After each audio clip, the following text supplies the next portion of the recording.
Chapter 1. Luke and Jake. Luke Harrison sat at his desk and looked through the door into the next room. His secretary was preparing the room for the directors' meeting. Luke smiled. On the table, the crystal glasses and golden cigarette box were shining in the light from the lamps. There were red roses to go with the red velvet chairs. Yes, the directors would certainly have a comfortable meeting. The smile left his face. He wasn't so sure of the discussions at the meeting. His partner, Jake Fulbright, was talking to him from the other side of the room. There was anger in his voice. Luke, wake up. The office looks good, doesn't it?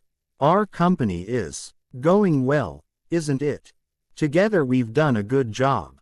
And how? By always doing what's best for the company. It's no good, Jake. You are not going to change my mind. Our business is property, land, houses and buildings. We became a great company because we gave the people what they wanted, and they paid us well.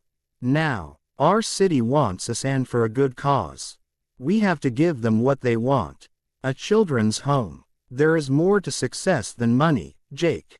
There is pride and respect. Stop that. Our city needs an office block. And big companies will pay us good money. Think of your family, Luke. Don't you want to do the best for your wife? Jake took out a cigarette and lit it. If you're so keen on doing the best for yourself, why don't you stop that harmful habit? Luke hated smoking and Jake hated being told what to do by anyone, even if it was his old friend and partner. The two men had grown up together and built their futures together, and together they had found riches and success. But in the past year, something had gone wrong between them. What was it? Luke wished he knew. For goodness sake, Luke, listen to me. I'm going to fight you on this. 1. I'm going into that meeting and I'm going to persuade those directors to agree to the new office building. I'm sorry, Jake, you can't do that. We are the partners, they are our directors. They can't agree to anything if we don't agree. Those are the rules, Jake. Rules are for losers. I'm a winner, and I take chances. Jake banged his fist on the table. Then he looked directly into Luke's eyes. He who dares, wins, Luke. Remember, and I dare. It was an old saying that the two men had used in the early days of their business. They had used the saying to give each other courage. Now Jake was using it to give him the strength to fight his own partner. Just then, the phone on Luke's desk rang. He heard his wife's gentle, loving voice. Is that you, Luke? Yes, darling. How's it going at home? Fine. But what's the matter? You don't sound too happy. Dear Megan, she always knew if something was wrong. But she must not know that anything was wrong between Luke and Jake. Luke tried to sound happier. I'm fine, love. Just a bit busy. You know, usual Friday rush to get things done before the weekend. How are things at home? Pretty busy here, too. Nathan has brought a friend home from school.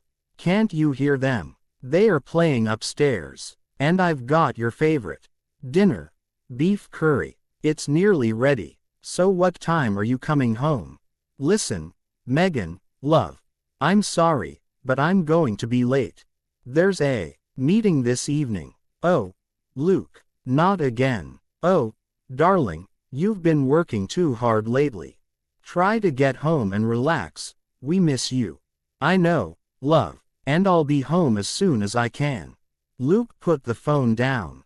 He wished Jake hadn't been in the room, listening to the conversation. You leave that gorgeous wife of yours alone far too much. If she was my wife, I would never leave her side. There was something about Jake when he spoke of Megan, a look in his eye, and a strange tone in his voice. Luke couldn't explain why, but it made him very uncomfortable. But Jake was keeping a secret from his partner. Jake, the man with money and power but without a woman in his life, was in love with Luke's wife. Megan knew nothing of this. She loved her husband, her son and her home. Jake knew this, but Jake still wanted Megan. And he who dares, wins, he told himself. The awkward moment in the office passed. Just then, the intercom buzzed. Jake pressed a button and listened. It was one of the secretaries. All 4 directors have arrived. Shall I take them into the conference room? Yes, please. We'll be with them in 2 minutes.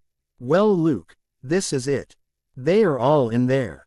And I'm going to persuade each one of them what is best for this company.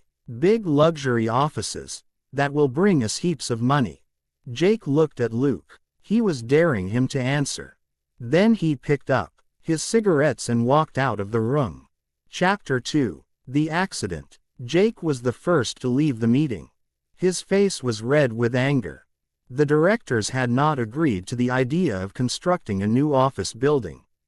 But, worse, they had refused to listen to any plan which both Jake and Luke did not agree to. He walked past the secretaries and out to his car. He didn't say anything to Luke because he didn't want to fight him. Not yet. He was going to try once more to change his mind. Back at Luke's house, Nathan heard his father's car coming. He ran to the front door. "Daddy, you're late. Come and see my model aeroplane. I've nearly finished it." "Daddy, it's beef curry for dinner, your favorite. I'm starving. Are you? Can we go out on our bikes together tomorrow?" "Hey, slow down a bit. Hello, darling. At last. Hello, my love. Ah, it's good to be home." They all went into the living room to enjoy the evening together. The next morning, as they were having breakfast, the telephone rang. It was Jake. "Hello. Good morning, Luke. Listen, I've got an idea. Why don't we go out hunting? It's been a long time since we went hunting together. Maybe we can bring a rabbit home for Megan to cook." Luke was pleased that Jake was in a good mood. And although it was Saturday, Luke decided to go out with Jake. It was a chance for them to do something together as friends, just as they used to do in the past. "Good idea. Let's do it. We'll go in my car. I'll come and pick you up in an hour. I need to clean my gun first. I haven't used it for ages." It was a glorious day. A perfect day for hunting. The sun was shining through the trees. The birds were singing. As they walked through the woods, Jake started talking about work and the office building. "Oh, come on, Jake. Let's forget about the office building for today and just enjoy ourselves. Life isn't that simple, Luke.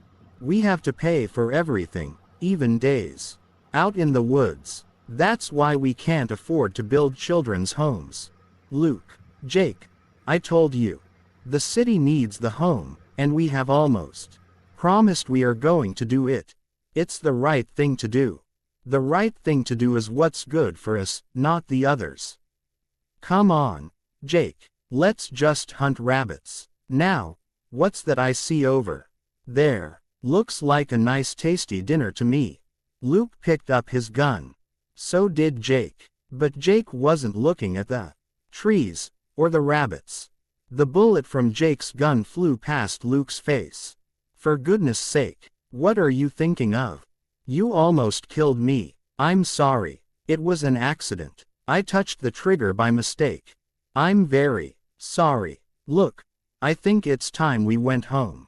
We are obviously not going to do any serious hunting today." "Well, I didn't mean to do it, and I've said I'm sorry. But if you want to go, then let's go." The 2 men sat in the car and stared at the road in front. Neither of them spoke. Luke changed gear as they came into a narrow road. Jake looked down at the view across the hills and of the city below. Luke turned the steering wheel as they came to a bend. There, approaching them, was an Enormous lorry on their side of the road. Luke shouted, "Get onto your own side of the road." But the lorry driver didn't notice them. He wasn't looking at Luke's car. He was looking at the pleasant view below. "Move over, you idiot. Watch the road." The tires screeched as Luke tried to move out of the way.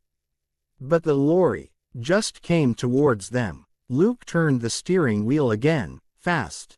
The car left the road and disappeared over the side of the hill. For a moment there was silence as the car flew through the air. Then came the crash. Neither of the men heard the noise or felt the flames as the car exploded. Their burnt bodies were thrown out of the car and onto the grass. Chapter 3. Life Exchange. The lorry driver was still shaking when the ambulance arrived. The ambulance men ran towards the burning car. On the black, burnt ground, nearby lay the two men.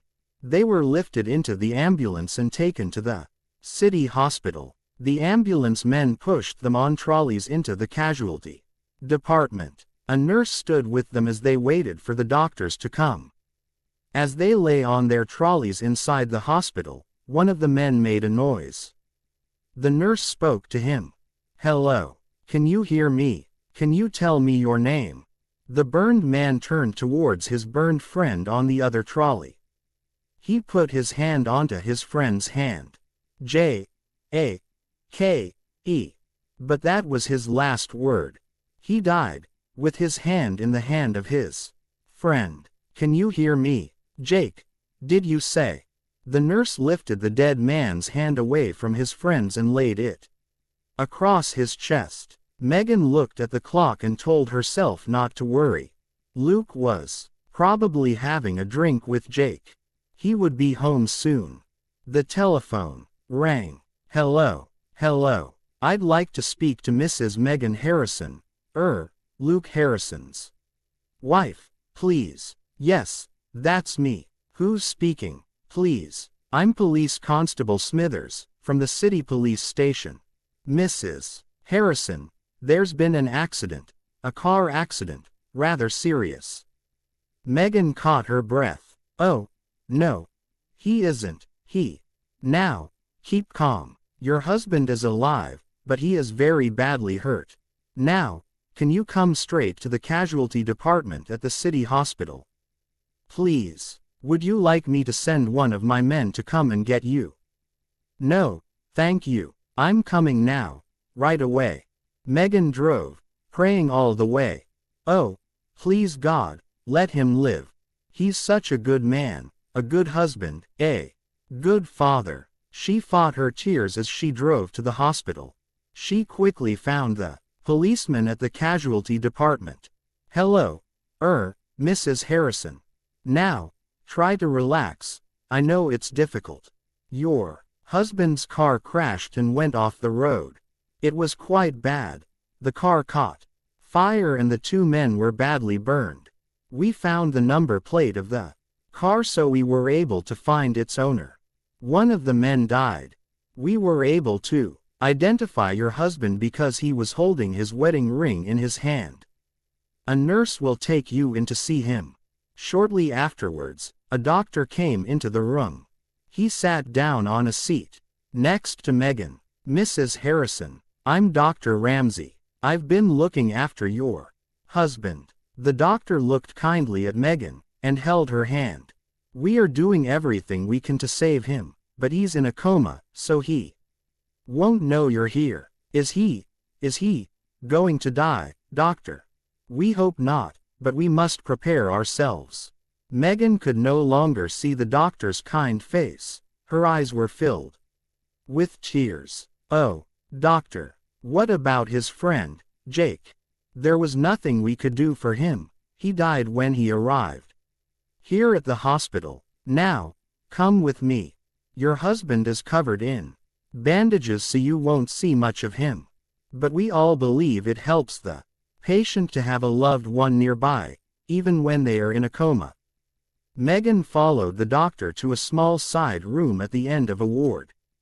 The man under the bandages knew nothing and nobody. "Oh, Luke. Well, I suppose it's better right now that he doesn't know anything. I mean, he would be in terrible pain if he were awake, wouldn't he? Doctor. Yes. You know, Mrs. Harrison, even if he recovers, he might not remember much. He might have amnesia, but it would pass, wouldn't it? Hopefully. Yes, in time. Now, let's leave the nurses to take care of him. Go home and get some rest. We will call you if we need you. And come back tomorrow morning. The next 3 days were terrible for Megan. She sat at the side of the bed, waiting for signs of recovery. Then, on the third evening, the head under the bandages moved. Megan saw the eyes and the lips move slowly. Oh Luke, my love. Luke, darling, can you hear me? Can you see me? The voice was slow and weak. Megan. Oh Luke, does it hurt? Don't worry, everything will be all right. You are going to live and come home. We're all going to be together soon. Oh, Luke, I love you so much. The face under the bandages moved, the eyes filled with tears. Then, they closed, and Luke slept. Chapter 4. New Life. Old Habits. The nurse touched the bandages around Luke's head and smiled at him. Well, this is it. Now, will you take it off, Luke, or should I? It was the last bandage, after the last operation. For 6 months, doctors had cut skin and repaired the terrible damage from the accident. Luke had been very patient and had been waiting for this moment. You do it, nurse. It's the last time for you. I'll just watch the good work. He looked into the mirror, and he couldn't believe his eyes. It was like magic. There were a few tiny lines, but apart from that, it was the same good-looking face of the photographs of Luke Harrison before the accident. The same photographs that the doctors had used to recreate the face. And they had got it right. Luke's eyes filled with tears. Oh, I don't know what to say. Well, I look exactly like I did before. It's just perfect. I'm very happy for you, Luke. But you had better go home to your wife before we all fall in love with you.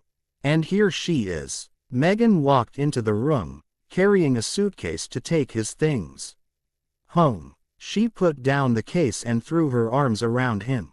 Oh Luke, I've got my old Luke back again. Come on, let's get you home, where you belong. They drove away from the hospital. It was so nice for Megan to sit in the car with her husband at the wheel again.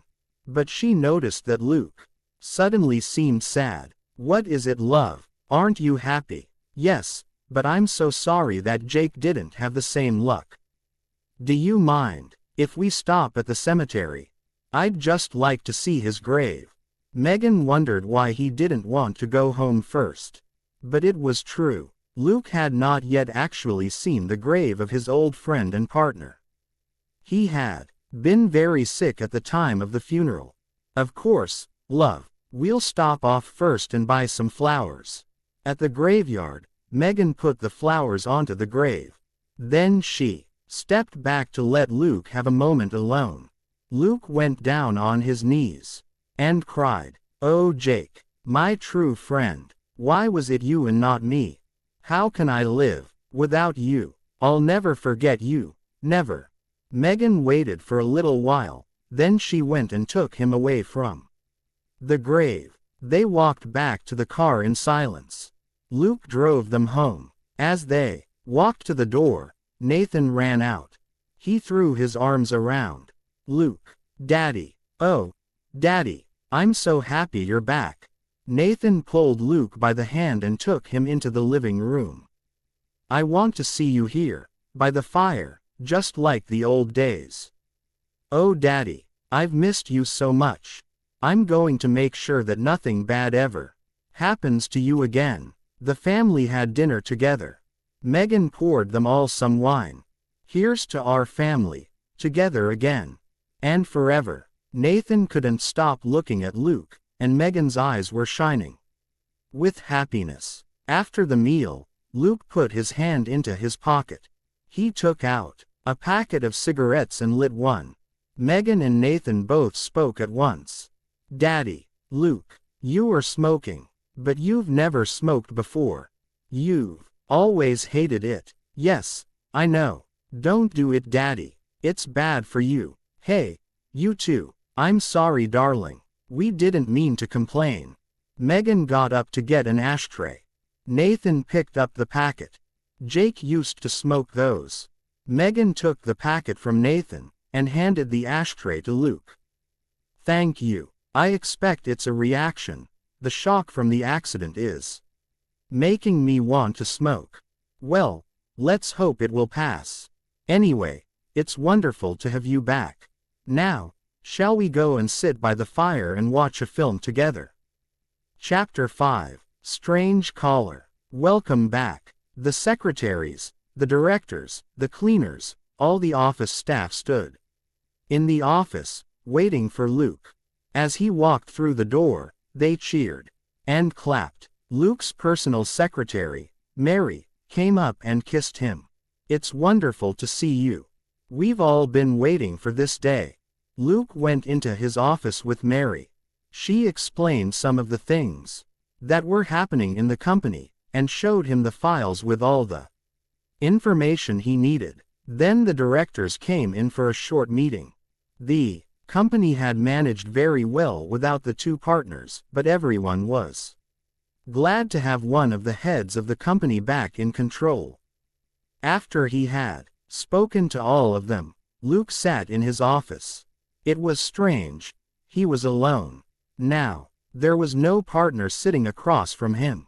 Nobody to help him make a decision, and nobody to stop him doing whatever he wanted to do. Yes, the company was all his. He looked at the photograph of Megan on his desk. Suddenly he wanted to be with her.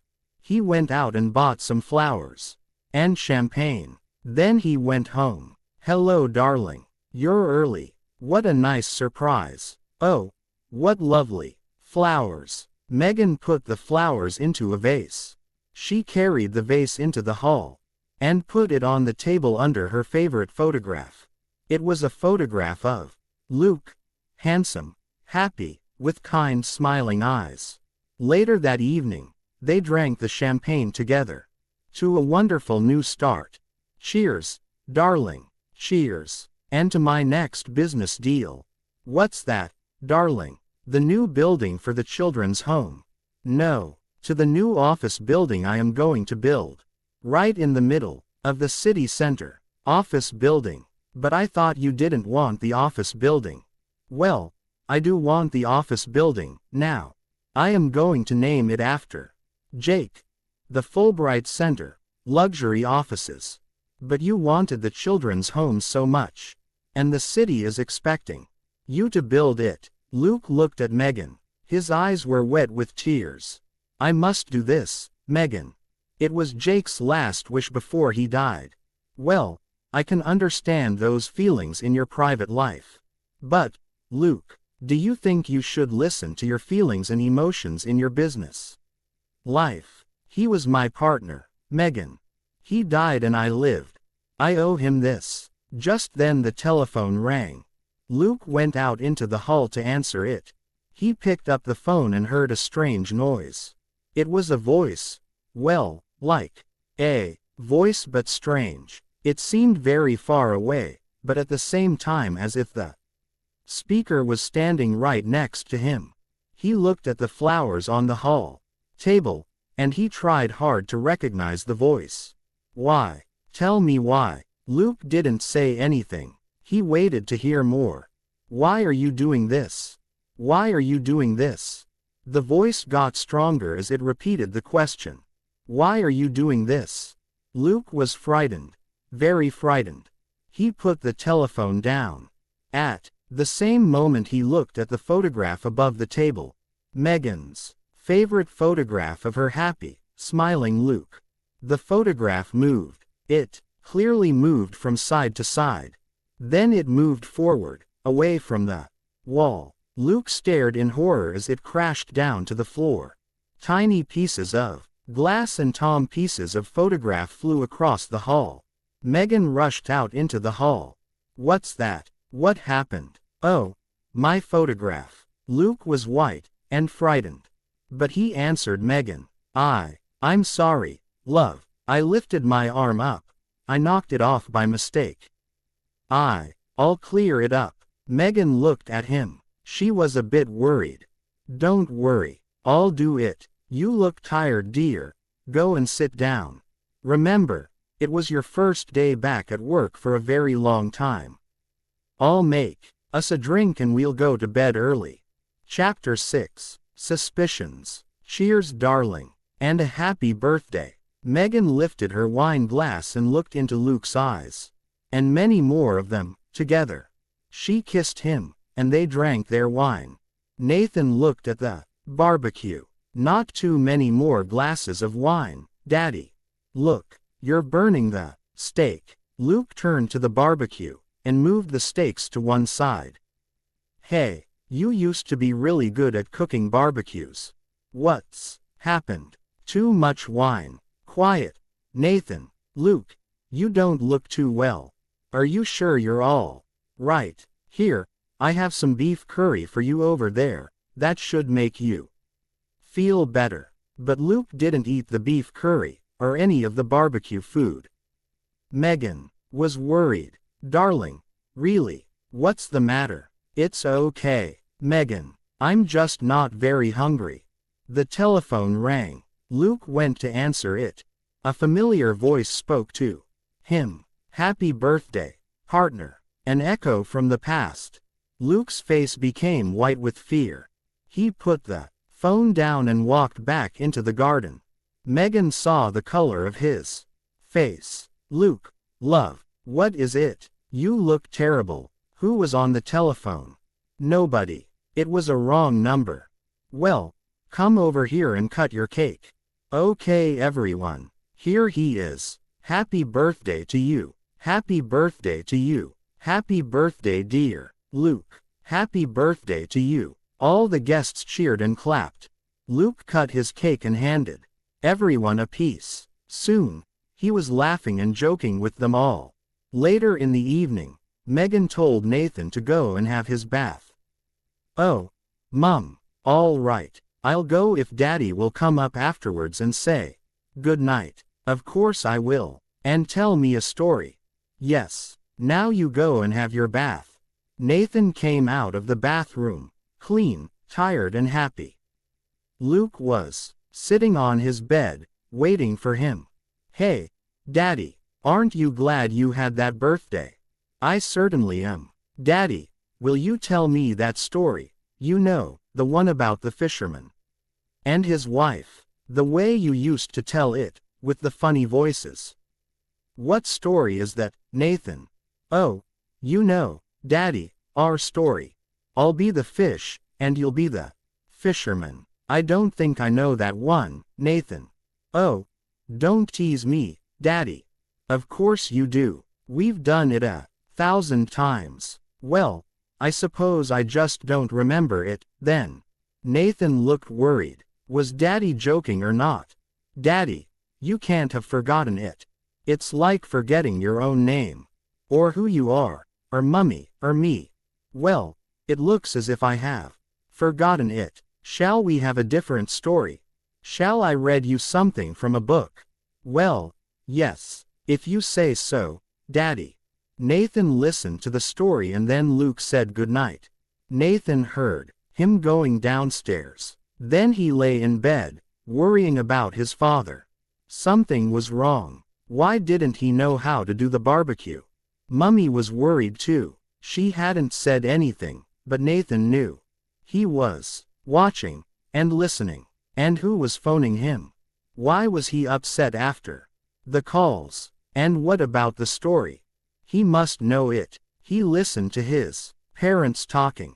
His mother wanted to go somewhere. To Lucy's house. You know Lucy, my friend from aerobics. She's having a tea party on Thursday afternoon. A chance for us all to have a good chat. Do you think you could stay here and look after Nathan? I'll be back by 9 o'clock. Yes, my dear, of course. I know how you women love to gossip. Oh, really, Luke? Anyway, Lucy's very nice, you know. You won't forget, will you? No, my love, I'll be here. Chapter 7. The Psychic. Megan sat in the garden, enjoying the late afternoon sun with Nathan. They looked up as Luke walked across the grass. Hello, dear. Did you have a good day? Fine. You see, I told you I would remember. Nathan and I are going to have fun while you ladies chat, isn't that right? Megan laughed, and went to get ready to leave. She drove in her own car to her friend's house. The front door was open, and she walked into the hall. Lucy saw her. Megan, come in and join us. I'm so glad you came. So am I. Oh, look at that table. Lucy, you shouldn't have done all that. The table was laid with all kinds of sandwiches, pies, cakes and biscuits. There were pots of different kinds of tea from all over the world. Come over and say hello first. You know most of the people here, but I want you to meet someone. Megan followed Lucy across the room. Rose is a very special person. She can see into the future. She can see beyond our world. She's amazing. You mean she's a psychic? Yes. Isn't it exciting? Megan looked at Rose. She was a pretty woman with bright eyes. She looked up as Megan walked towards her. Rose, this is Megan. Hello, Megan. Rose held Megan's hands and looked into her face. Suddenly Rose became very still. She seemed to be frozen or hypnotized.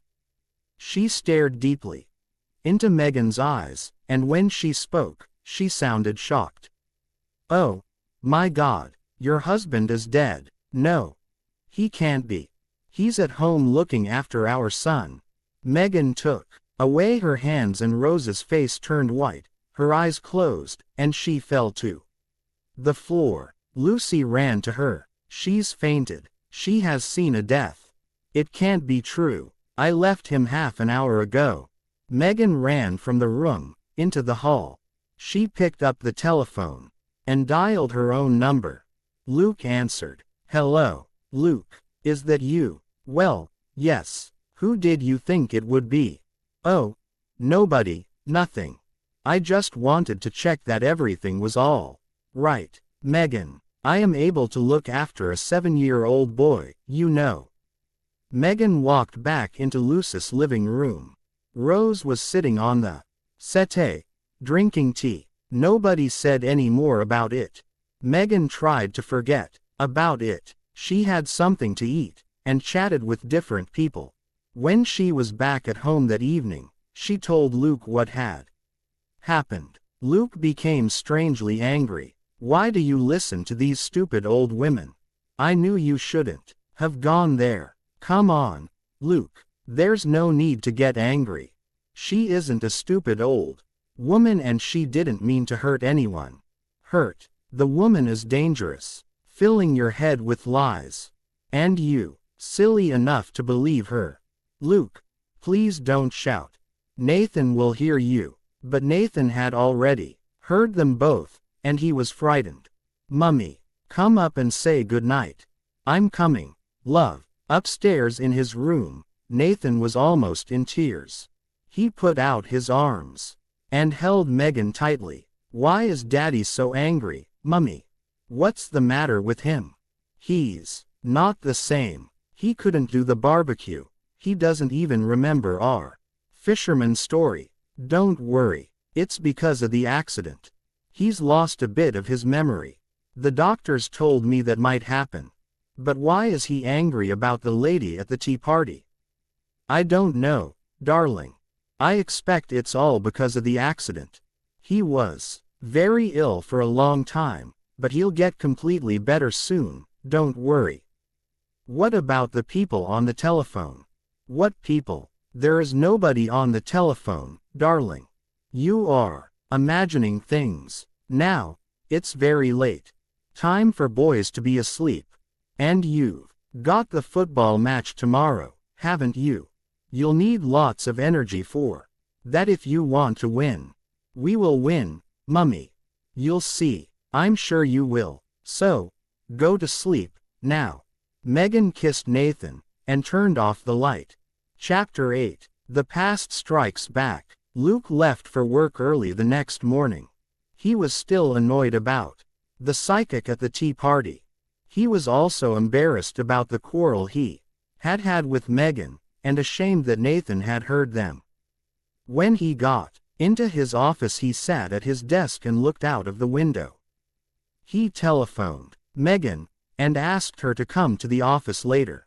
He would clear up things between them, then he would feel better. Then he sat quietly and watched the world go by. He wanted to be alone for a while, but a few minutes later, someone arrived to see him. A young man walked into his office. He looked about 25 years old, and he spoke to Luke as if he knew him. "Hello, Mr. Harrison. It's nice to meet you again. And good to see you. Looking so well after that terrible accident. Are you all right now?" Luke was a bit puzzled. He put out his hand to shake hands with the young man. "Well, I'm very well, thank you. But I don't think we've met, have we?" "Of course we have. You remember about the new children's home. I think everything is settled now. We should be able to start on it any time. Now, look, I'm very sorry. I think there has been a mistake. First of all, this company is not going to build a children's home. Secondly, you and I have never spoken about building a children's home, or anything. In fact, I have never seen you before." The young man was starting to get annoyed. "Now look here. Don't try those tricks on me. These are no tricks, young man." The young man went straight up to Luke. He put his face right in front of Luke's. "Do you know what? I think there is a big trick here, because if you were really Luke Harrison, you'd certainly know me." For a moment, Luke was shocked. If he was really Luke Harrison. Then he spoke. "Now just what exactly are you trying to say? I advise you to think carefully before you say any more. Don't think you can threaten me. It's you who is in the dangerous position, not me. That's enough. Just get out of my office, now." Luke walked towards the young man, and the young man walked towards the door. But as he opened the door, the young man had the last word. "Remember, he who dares, wins." Then he walked out and slammed the door behind him. Luke was shaking. How did the young man know about the expression? It was something that Luke and Jake had used between them. Who was this man? Luke sat down and lit a cigarette. The telephone in front of him rang. He picked it up. "Hello, is that Luke Harrison?" "Yes, it is. Who is speaking?" "Well, it doesn't really matter who is speaking. It's what I have to say. That is important." "Oh, yes, it does matter. Who are you?" "Be quiet and listen. I've got news for you, bad news. It's about that new office block you're building." The voice was slow, teasing him. Luke spoke sharply into the telephone. "Who are you? And what about my office block?" "Well, you see, there's been an accident. Fire. A nasty fire. And it's burned your office block. There's not much left of it now. Sad really." Just when it was nearly finished, Luke was really frightened. He shouted into the phone. "What are you talking about? Who are you? And what has happened to my office block?" "Oh, dear. Don't you understand English?" I said. "A fire." There was a click at the other end. The line was dead. Luke threw the phone down, and covered his face with his hands. "Oh, no, no.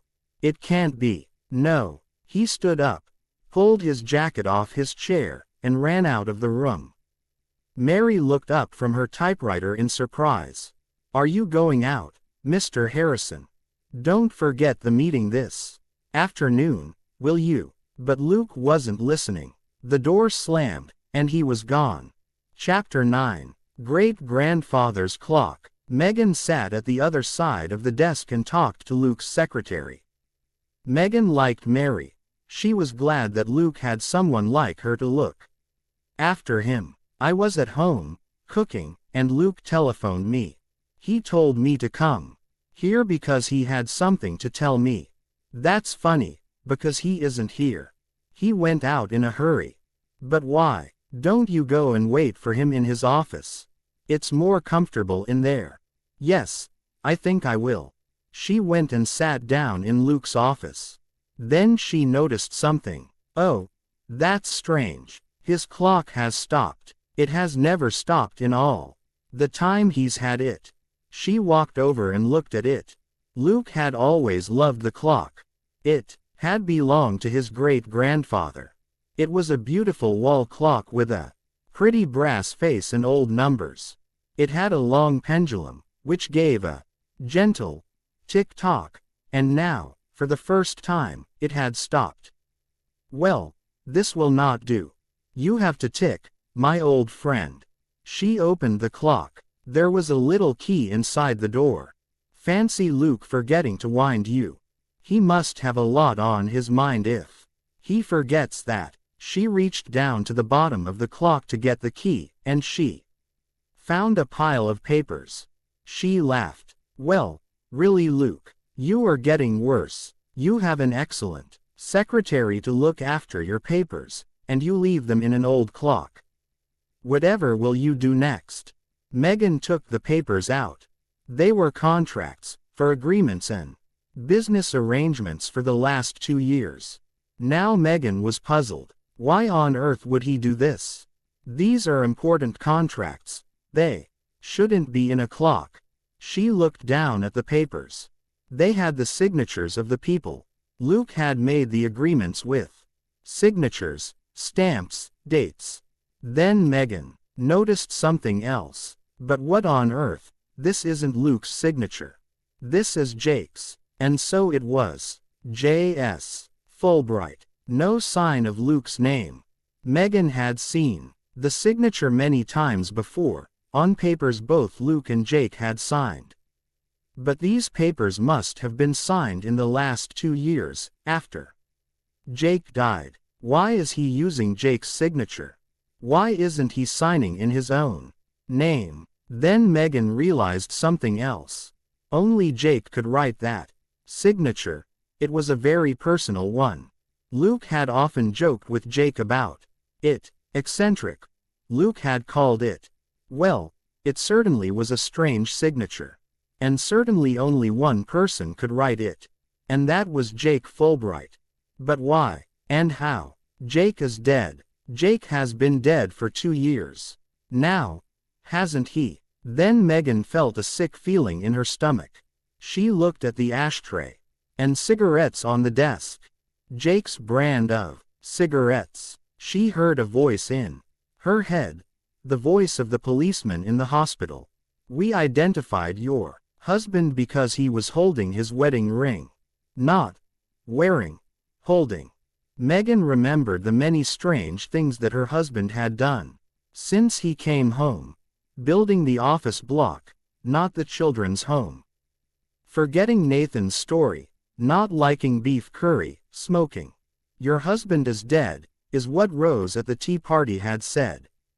Why had Luke been so angry about it? And what had Rose seen?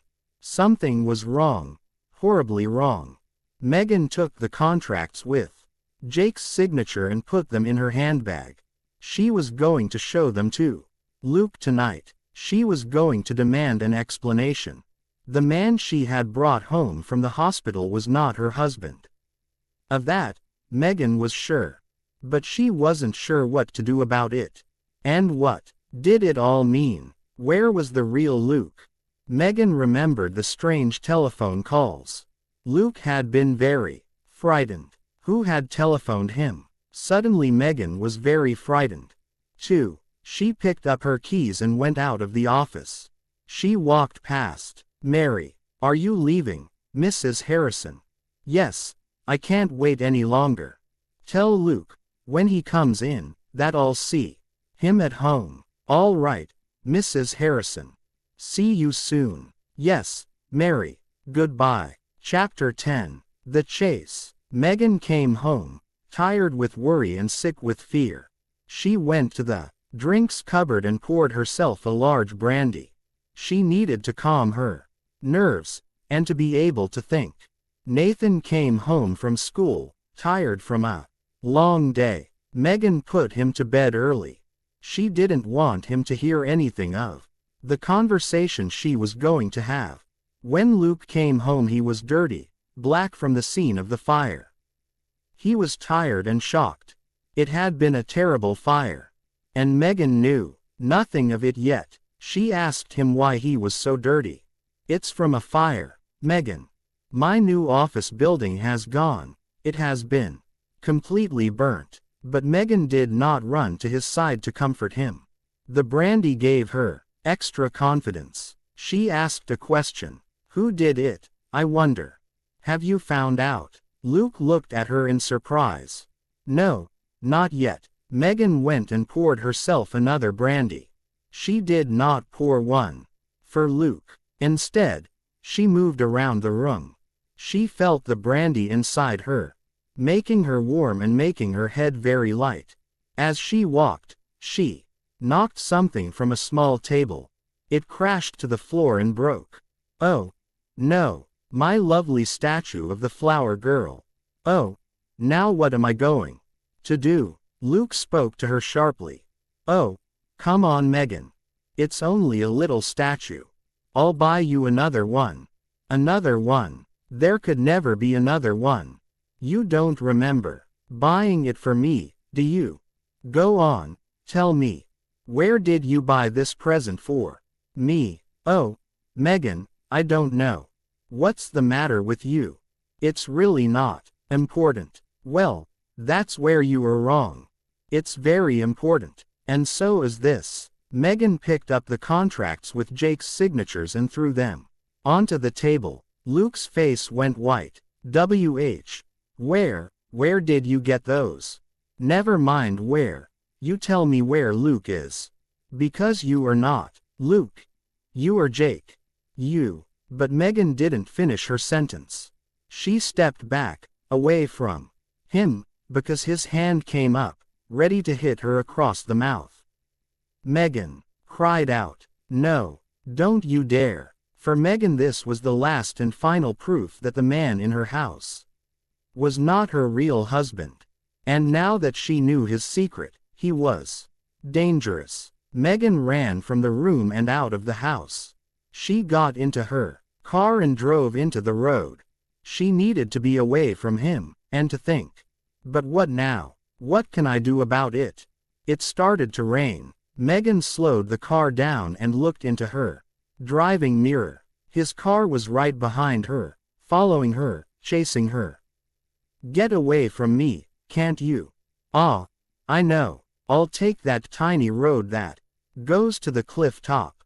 He doesn't know it very well. It was a little road she had walked along with Luke when they were first married. She waited until she was at the corner before she turned the steering wheel. But a minute later, she saw him in the mirror.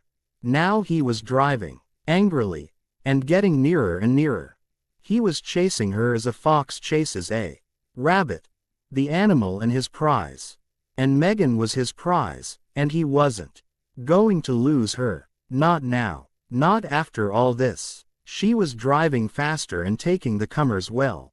The tires on her car screeched as she turned. He followed her round another bend, then the road became straighter. It ran along the top of a cliff. He changed gear and looked hard at the back of her car. Now was his chance. He could see the back of her head. He could see her eyes as she looked into her mirror. He looked again. Those were not Megan's eyes. Those were Luke's. Now he couldn't see the car. A figure stood in his way. A tall, light figure, shining against the dark sky. The figure of Luke Harrison. He screamed at the figure. "Get out of the way, you idiot." But the figure stayed there, staring at him, without fear. And it stood between him and Megan, blocking the road. He turned the steering wheel and put on the brakes. "Get out of the way." He was losing control of the car. The wheels were skidding. The car was sliding across the wet road away from the figure, and away from Megan.